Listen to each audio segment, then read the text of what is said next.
Hello, my name is Dion Sinclair. I am currently the Vice President, Clinical Operations and Chief Nursing Executive at the Center for Addictions and Mental Health in Toronto. Before it became a mainstream topic for other hospitals, Black nurses were always there ensuring our patients were treated with dignity and respect. I also believe Black nurses are lifelong learners. We have professional development goals that we set for ourselves, and we strive to achieve those goals. We're also helpers. We help our families, we help our friends, we help colleagues, we help people we report to. We are the ones that are there working the hardest, doing twice as much to be considered half as good. And we are leaders. We start out leading ourselves, but we lead others, and we do not stop until we are sitting at decision-making tables. We are the doers. We are the champions, you could say, for the next generation of nurses coming behind.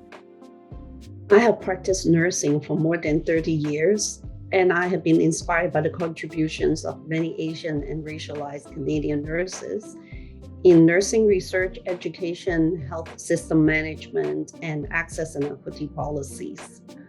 Being a professor, many students have asked me, how come we have not learned much about contributions of Asian Canadian nurses? The invisibility of Asian Canadian nurses' contribution is both historical and current. In the late 1800s, Canada imported over thousands of indentured workers from China to build the Canadian National Railway. But legislation forbade the entrance of Chinese women. When the railway was completed, head tax as high as today's value of $16,000 was imposed on each Chinese immigrant. During World War II, Japanese Canadians, many born in Canada, were interned or deported. Asian Canadians were disenfranchised.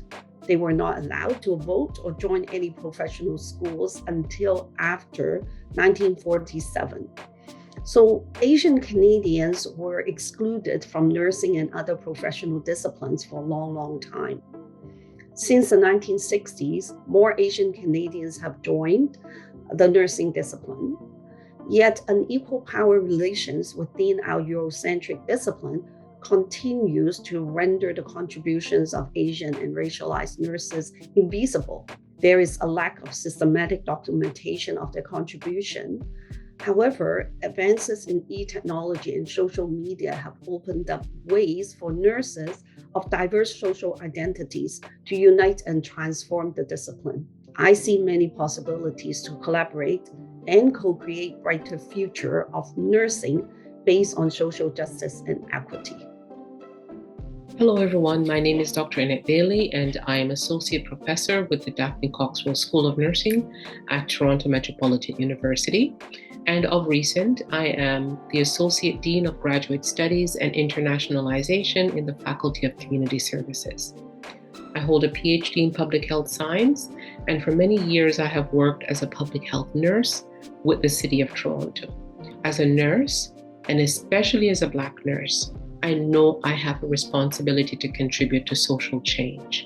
And so whether I am working with researchers across several countries or doing media interviews, speaking at several conferences internationally, or working with community agencies, or addressing ministers in Parliament, I have used every opportunity to elevate justice for victims and survivors of gun violence who need a voice in our society. And I am not alone in making the future better for Blacks and other communities. Black nurses have often taken up issues of inequities to better the lives of especially racialized groups. There are Black nurses who are championing equity issues in Black women's pregnancy outcomes.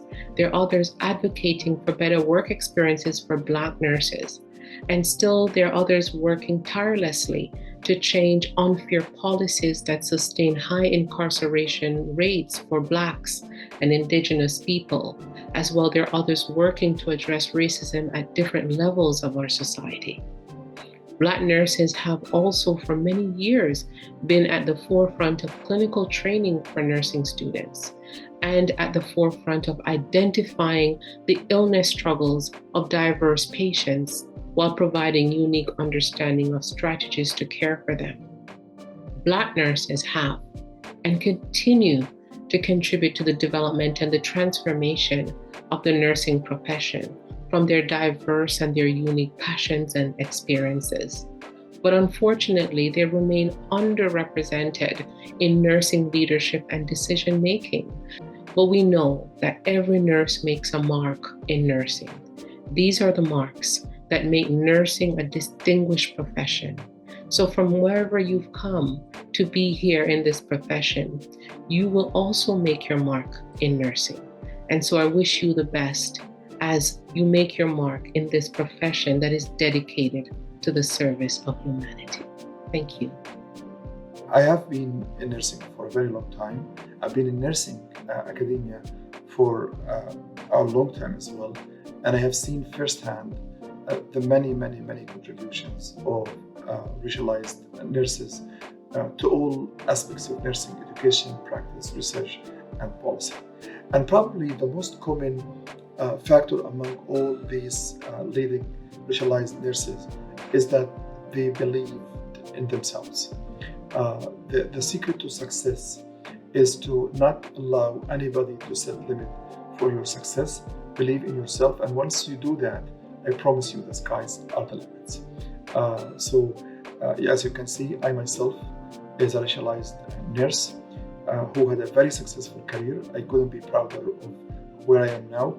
And I came from a very humble background to being the director of the largest school of nursing in the province of Ontario and probably in all of Canada.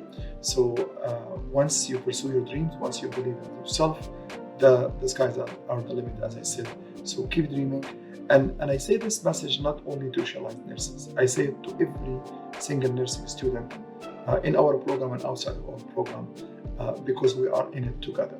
So keep dreaming and dream big, and I promise you, you will reach those dreams one day if you pursue them.